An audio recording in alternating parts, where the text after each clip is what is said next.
My name is Sarah New. I guess I live in New York City in Brooklyn. I think most people know me from my work at Church Clarity. I'm one of the co-founders. Um, in terms of pronouns, I think a lot of people use she, hers, but I'm pretty comfortable with whatever. And I work as a freelance writer. Nice. I didn't And know this that. is my cat, Boaz. Hi, Boaz. Nice. I didn't know you worked as a freelance writer.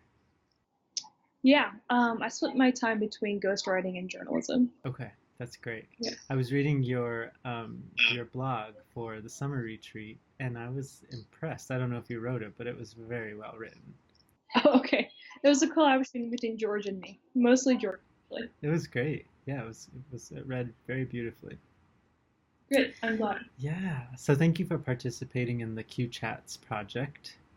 We're really excited about it. We've gotten some good responses, so that's great. Do you mind if I just kind of jump into it? Yep. Is that Go cool right with you? ahead. Awesome, cool. What does it mean to you when you call yourself a Christian? I it's a way of signaling like what community I belong to and what tradition that community adheres to.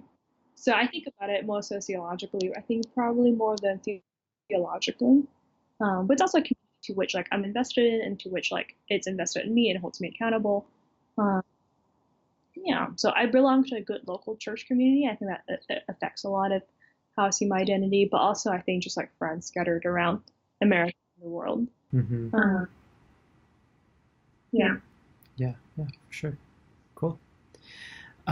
What does it mean to be LGBTQ plus in your family or your church or your community? Um, I think at least within my family, it's meant kind of an effort to strive to be honest while at the same time strategic about use of my time, use like boundaries, health, space, but also at the same time how to do so authentically. If that makes sense. And that's not a choice for everyone. I know some people like not being out is like a very important strategic decision for them, but at least for me, it's been a process of being like mom and dad and siblings is what I want, this is what I need, this is what I don't want, this is what's necessary to be in a relationship with me going forward. Um, so which a lot of people go through regardless if they're queer or not. I think queerness just like accelerates that process at an earlier time. So yeah, and I think in terms of a larger community and context, our church is already affirming. It's forefront Brooklyn, but I think for me, I try to lean to my queerness in a sense of being able to um, kind of help my church lean into queer theology more, sort of beyond just affirmation, but also what are the gifts that queer people and queer theologians bring to the church. Mm-hmm. In your experience, maybe even particularly with Church Clarity, what do you feel is missing that queer folks bring to the church that might not be utilized or appreciated? Yeah, I'm trying to think if we can answer that from a church clarity perspective. I don't know if I can per se because church clarity applies to more than just queer people. Um, but at least from that angle, I think queer people are often the ones asking questions about policies, like can I be a member here? And I think they're also most likely to ask those questions about other people groups. So like, can women preach here? Because they know they cannot take for granted per se their participation in that church. And so a lot of cishet people who are allies, I think, might be like, oh, the pastor hasn't said anything homophobic or transphobic, so you must be able to use the bathroom according to the gender you identify with. And they don't quite necessarily have the incentive to push a little deeper, but I think in terms of queer theology at large, there's so much to get into it, and I'm certainly not like an expert in queer theology, but I think I gave a sermon a few months ago on the Ethiopian eunuch and how part of the radical nature of what happened, and it's been interpreted so many times by so many great queer theologians, but is on how the eunuch, is this kind of like trans, potentially genderqueer person of color. And when it comes to being baptized, the eunuch is like, I'm being baptized now. He's commanding Philip as to what to do about his baptism. And he's not saying, I have to change my body, like I have to be baptized as I am. And I think queer people, I think in some ways, in that we're able to help people better understand radical grace, if that makes sense, like to be accepted as they are. Mm-hmm. And it's not that cishet people don't understand that, but I think the church has, I think someone's turned the message of grace into a message of like things you have to do in order to feel accepted. And I think why people are so disruptive is they say like, I'm accepted as I am. I don't need a biblical justification per se. Sometimes people do have those, but some people just like, this is who I am. Like, you can throw whatever verse you want at me. I know who I am. And then that suddenly provokes people to question not just their judgments of others, but also the judgments of themselves. Mm-hmm. Absolutely. Yeah. That takes a high level of self-esteem or maybe confidence. Yeah. Yeah. Yeah. Yeah. And I think that's why we call it pride for a reason. Yeah. For sure. Absolutely. For you personally, what does it mean? Does it mean kind of being this advocate? Does it mean feeling marginalized, being an LGBTQ plus person in family or church? Um, it certainly has been the area of my life that has certainly caused the most friction and tension. Um, and in that way, also the most spiritual growth and personal growth. So, um, but yeah, I guess I try to leverage that in order to, I don't know. I guess I am an advocate in a certain way. Like, I guess I try to connect people and try to help make things better. But I, I'm just like most, at the end of the day, I'm just most concerned about myself. I'm just like trying to be a better person, try to be a healthier person, try to be a more whole person. And I think this gets into my writing, like articulating that as honestly as I can. Mm-hmm. Mm-hmm. That's great. Yeah. Yeah. I know that you're busy doing a lot of work, a lot of a lot of writing, I would imagine. A little bit, yeah. Yeah.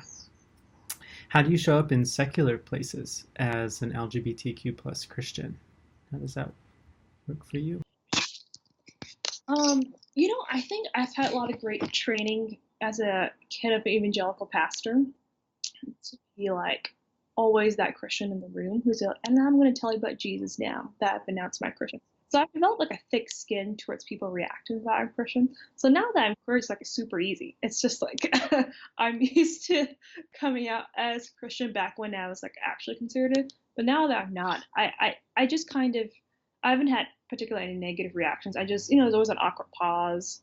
Um, I like wait for the pause to go away and then just like keep doing my thing. But I know people who had much more negative experiences, and I've just been lucky. I think. Yeah, yeah, for sure. Have you been trained as a minister? No, Oh, I thought you said that you had. I was really no, curious. no, no. My parents are missionary pastors, Oh, so okay. I just grew up in church. Mm-hmm. Just not training. I guess I just meant like training as in like evangelism training. Got it. Cool. Go out and make disciples, that type of thing. Yeah. Mm-hmm. If there was someone who wasn't as confident in their identities as an LGBTQ person and Christian, what might you say to kind of affirm them or help build up their self-esteem? Ooh, it's interesting. Yeah, I mean, I can speak probably. I feel like if you're struggling with gender identity, it might be a slightly different kind of experience, which I have a little less insight into. But I think the main thing, to be honest, is to just find other queer people who are cool with themselves. And it's just at the end of the day, as much as we would like to like program our brains, just like direct meditation or direct like prayer, um, our self is so much constituted by the reflections that other people reflect back at us, especially at a young age, but also even as adults. So if you can just pick good reflectors, or surround yourself with good reflectors, they can be like, oh, okay, this is good, this is normal, this is noteworthy, this is worthy of being a celebration, is no, this is, part of who we are, what have you. I think that will be really helpful. Mm-hmm. Mm-hmm. Sounds like that camaraderie to like really watch yourself reflecting off of other people to learn about your own beauty in a sense. Totally, yeah. Yeah, yeah, for sure. Do you ever perceive any prejudices as an LGBTQ Christian besides those awkward moments? I mean, obviously there's a lot of prejudice within the church. Outside of the church, you know, not a ton. Yeah, sorry, Mhm. not much of an answer No, there. that's great. Do you Yeah, feel like that's part of living in such kind of a diversity as Manhattan? yeah. Like everyone's weird here. Like you could Hmm. just be like, I'm wicked, and be like, all right, that's cool. I, Uh-huh. I mean, Christian probably is like the Sure. weirdest. But I think most people don't really expect me to be Christian if they first met me. Maybe it's I don't know why. Perhaps I look queer in a certain kind of way, so I think there's something a bit more disarming. Versus if I think if I was like a white man presenting as such, I think that is going to be that's going to trigger someone inevitably due to some association they had in their past potentially. Hmm. Hmm. Yeah. I think some of these pieces of who we are, when we integrate them, some of them have a little bit more social acceptance wrapped around them and some don't. Yeah, Yeah, so I think it's really interesting. And particularly in the queer community, it's always, and maybe it's just my experience, but I've always heard a lot of people strongly reacting to like gay Republicans, for example. That those self-hate. constellations aren't. What's Sorry. that? Oh, like self-hating gays or what have Hmm. you. Let's Right, say. exactly. Yeah. Yeah, yeah. And so some of those integrations are um, harder, I think, to experience for sure. Yep. If I can pivot a little bit to kind of shift us Sure. to your anti-racist responses, Yep. how does privilege manifest in ways that benefit you and in ways that harm you? Yeah, y'all needed like a 5 sentence limit. I was like, what the fuck? I can't list all everything. But so I try to keep it just within the scope of race and nationality. Sure. Um, obviously I'm a naturalized citizen, so I don't have to worry about Trump revoking my green card. And I became naturalized about 2015, around there. So it was a big deal for my family. Um, I think it's tricky. Like as a person of color, obviously, you know, there I do there are ways in which, and also as someone who was born in a country that was a former British colony, white supremacy certainly has like very real impacts on who I am, and also someone who is read as an Asian American woman, um, the fetishization, exotification of like, oh, where are you from, and you know, that sounds so cool, so exotic, what have you, is just reminds me that in some ways, even if I have children who look, as long as they look like me, they'll always be seen as outsiders if they're born here. At the same time, also, you know, I'm conscious that Asian Americans are in a wedge often between white and black communities. Like America has its own like race problem. We were just kind of like dropped in, and we're like, okay, now like figure your place in this. And certainly we are used, I think in the case of the Harvard admissions, I don't know if people know the college admissions case where Asian Americans are arguing against affirmative action. There's a part of our community that has completely, I think, capitulated towards trying to become white, trying to pass as white in order to gain privileges. Like historically, there was a lawsuit filed by a Japanese man trying to prove that he was white so that he could not be discriminated against in law. And this court found he was not white. So, which kind of reveals, like, at the end of the day, no matter how much you try to gain privilege by being proximal to the privileged group, um, there still is always a line drawn.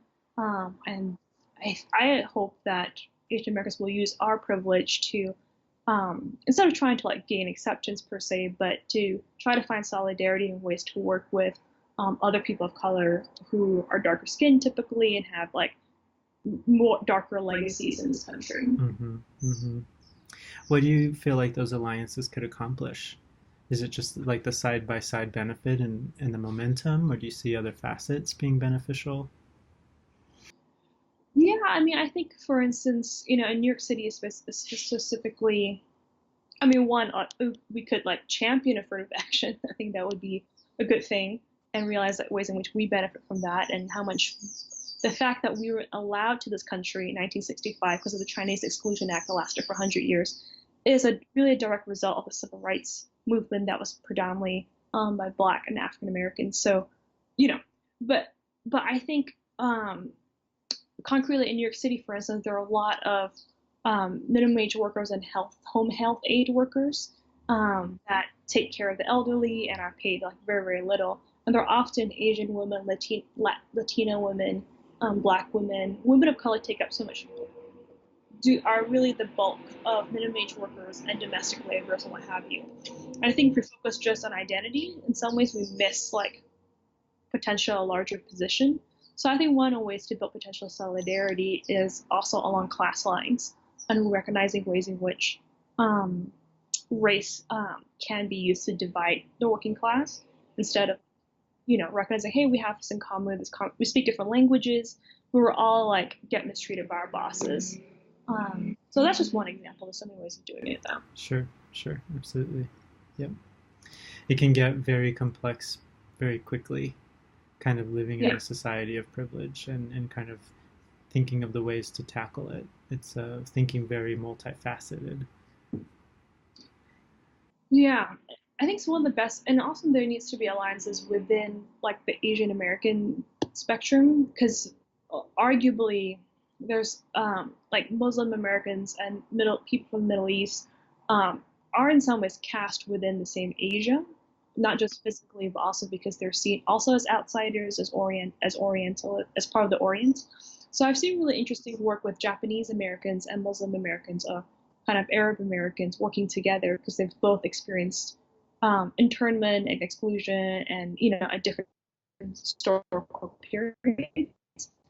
And so that's an example of coming together, even just within our like broad camp, to say like, we understand what this is like. We have this trauma in our past. We want to make sure this doesn't happen to you again. Sure, absolutely. Yeah, in one of your responses, you used the word foreigner. Yeah. And that seems to kind of carry a very particular weight of you don't have a shared like North American experience, or I somehow have to kind of usher you into our society, maybe. But that word, it's very othering. Yeah, and I think I struggle a lot with this because it was really important for our parents for us to assimilate and play American sports like we did baseball and softball early on. And I remember my dad would grow up and growing up, my dad would correct our accents based on what he heard on the radio. He would practice it on the radio and just say like, remember to pronounce words this way, not that way. And I grew up speaking English. We just had Malaysian accents, so that was the trick. And it's taken me a while to figure out like the difference between adapting in order to survive and adapting in order to feel accepted, if that makes sense. So Mm-hmm. yeah. Yeah. Do you feel like either of those forms of adaptation are shaming, or do they feel empowered? I think the way, unfortunately, in which it was taught to me was ultimately shaming because it was sort of like, even down things to body language, like, you need to speak up more, you need to be more confident, you need to talk more like Americans, like white Americans. They know how to talk back to their bosses. Don't be an intimidated Asian was the message I heard quite a bit. Um, which is really different from saying like, okay, in this culture they talk like this, and it might seem disrespectful to us, but that's how people communicate. So you just have to code switch. Like at home, don't talk like that to us, But Sure. in the classroom, this is what you have to do to be taken seriously. And one is just like, here's some practical tips. The other one is like, this is better than that, Mhm. even implicitly. Sure, sure. Yeah. Do you experience any type of the effects of privilege in religious spaces? When it comes to race specifically, Mm-hmm. that's a good question. I go to a fairly multiracial, multi-ethnic church, and I've always been part of those spaces. Um, I, I do. It is noteworthy to me that in my church, yeah, I can't really say, but I would say we probably have had more Asian American representation on the preaching stage than African American representation. I'm not sure if it's due to the fact that people maybe automatically might assume that we're smart or what have you because we're like the model minority of that means. Um, which I can get into the history of that concept a little bit more, but um, other than that, I can't think of thought jobs in which that sort of plays a factor. Mm-hmm. Yeah, Yeah. for sure. I mean, obviously, white Americans get the most speaking time, but within people of color grouping, Mhm. yeah. Do you see beyond speaking time? Do you see it in any other facets, like food that's eaten at banquets or Uh, yeah, yeah, songs? yeah. It's interesting. Music. So our music director made a deliberate choice to not include music in languages that were commonly spoken in church, so that no one would be like, "Hey, why isn't my language on there? You know, you did Spanish, what's Chinese next?" Which I thought was kind of a weird decision, but like whatever. And in fact, we have so many different ethnicities. One time he did, I think, a Nigerian thing. It's like there are literally Nigerians in this church. Like there is no, what have you. Um, Yes. Okay. Now I can sort of understand what you're saying a little bit more. Yeah. I mean, obviously, I think one time we had a church luncheon, not luncheon, but what do you potluck? There we go. And someone sent an email the me like 2 days before and be like, hey, can we make sure that we bring some like non-white foods just to like make sure that other people it's not just gonna be like scrambled eggs and bacon and Hmm. like free platters. And I appreciated that. I wish it wasn't like a last minute like idea. Hmm. But I think we're all working to find ways to like have non-white theology, liturgy, music, food, etc. Like, but it takes time. Oh, for sure. Yeah, absolutely. I don't know if this is maybe data you've collected, but in terms of New York City and church leaders being interested in resolving racism and moving towards anti-racism, do you feel a lot of momentum in that area? Certainly, I don't have empirical data, but I think there is definitely more of a push, even within non-affirming spaces, and even non-egalitarian spaces, to make that to take the legacy of racism seriously. Also, the question is whether that translates into like interpersonal, individual type changes. Like we should maybe you know um, stop stereotyping people a certain way, or don't use certain words, or like make sure we have more black people on our leadership board, or whether it gets translated into, I think, more political actions that maybe start to be seen as partisan, but I honestly think are really important. Yeah, absolutely. When you think of racial equity in the church, where do you see the need for change? Can you hear me? So I think Isaac, you froze for like 30 Yeah, seconds. that's okay. Sorry. When you think of racial equity in the church, where do you see the need for change? Um, so there are many. I feel like there are people who answer this question better than I can, but my feeble attempt at an answer. I think on one level, representation I think always matters. There are a ton of affirming churches on our database, and they're almost all led by white pastors and like predominantly white staff. And I see that because I have to enter these churches into our database. So I think asking questions like, I remember in a church meeting being like, okay, that's great that our church is like 40 to 30% people of color. That's good for New York City. But when you filter at the small group leaders level, does that percentage stay the same? When we go to the deacons, does it go to elders? And I think you'll notice like this is kind of like the 40% becomes 20%, becomes 10%, becomes 5%. So I think this, I think my staff was honest and was just like, yeah, I don't think we track those things as much. But I mean, they try to be intentional about it. But no one wants to count race, but I do think it's important to kind of get a sense of where we're distributing power and where we're distributing budgets and allocate and like salaries. Are we making sure that our associate pastor, who's an Asian American woman, um, is paid like industry online with industry averages, or are we assuming that her labor is taken for granted because that's what we're assuming women of color? Um, but I think also that I think in general, I think the move for equity has to go beyond racial reconciliation and like I treat you nicely and I invite you to my potlucks, um, which I think is already happening, which is kind of more in this direction towards understanding like systemic institutional racism and the ways in which the church can take part in dismantling that. Hmm. Absolutely. How would you define, and maybe you don't have thoughts on it and that's okay, but how would you differentiate equality from equity? So I've heard this definition before, and I think it seems to make sense to me. Um, Equality is like giving people equal opportunities, and equity is working to give people who've historically had less opportunities, like even more, so that people end up. I think it's maybe more of equality of outcome potentially rather than equality of opportunity, but that's how I've heard this statement to me. Yeah. I've been thinking about this a lot. A school district near my house isn't very well known for being good. And to think about this idea of equity and giving more to the populations that didn't have as much resources, and thinking about who is it that's giving. Is it the school district? Is it this team of white teachers? Is Does it require ethnic minorities to kind of step in and help provide? Do you have any thoughts on that? Because it kind of, if I think about it enough, it riles me up a little bit. Well, tell me more. Why does it rile you up? I think it's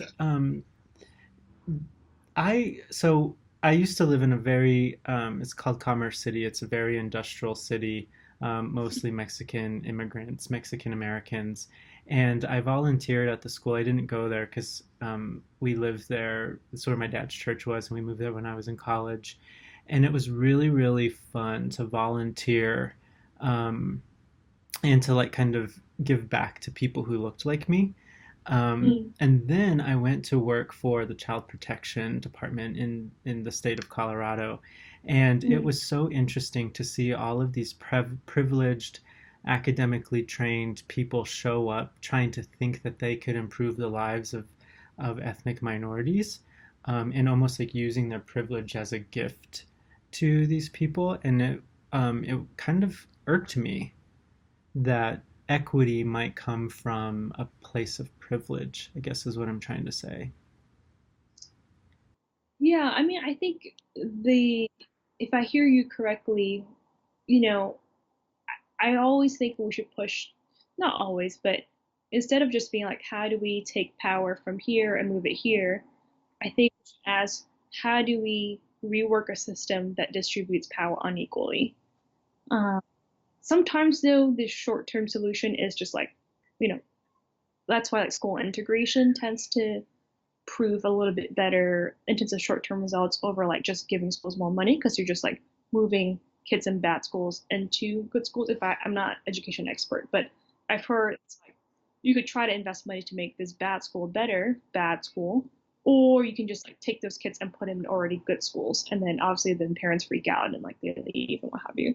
Um, but so I understand obviously the short-term needs, but I think rather than having like millionaires helping poor people, I think we should think about why we have a system that has millionaires and poor people in the first place. Right, right. Hmm. Yeah, see that approach leaves me kind of feeling a little bit more soft. Yeah, yes. Yeah. Um, Last question. How do you recognize privilege even within a community of minorities like Q Christian Fellowship? Yeah, I think this is where I think it's a thing. I remember talking to this a friend of mine at church, and he's Dominican, is black, and he was like, I was always told growing up to be like you by white people. Why can't you just be like those Asian people? They just got here. They were pulling us up by the bootstraps. They're educated, blah blah. And it's probably important to like acknowledge the distinction between Asian Americans are the most unequal group in terms of finances and income because half of this, not half of this, but a lot of this are came here through graduate degrees or through highly needed jobs like engineers. My dad's an engineer. That's how he came here. The other half, or however data is, comes undocumented. They're working in restaurants, laundromats, takeout, restaurants. They're certainly not like doctors and engineers, but they both get looped into the idea of model minority, and that creation of that concept comes specifically around becomes popular in the 1950s and 60s. The government administration is looking for ways to, in some ways, discredit the demands for reparations by Black nationalists and Black Panthers and civil rights advocates. So they created this idea of like, hey, what if we can point to this minority and say like, these people don't need handouts, these people don't need reparations. they're doing fine, and we're going to cherry pick examples to show how they're doing fine. So I think if, as an Asian Americans, even within privileged minority communities, we can recognize that we can start asking questions as to whose benefit do these stereotypes serve. So I'd argue the model minority doesn't really serve Asian Americans. It's historically used to serve, I think, ultimately people in power to not have to systemically help people and instead to say like just try harder, be like those model minorities. So I think that these dynamics are absolutely always in play, no matter what space we're in, whether we're in like a privileged space or a less privileged space like QCF. Mm-hmm, mm-hmm. That's interesting. As you're talking, I'm kind of thinking about what population within Q Christian Fellowship would feel like they have to perform like another population, you know? Yeah. And it's very important to be mindful of that, for sure. Yeah. Yep. Mm-hmm. Yep. Well, thanks for your time.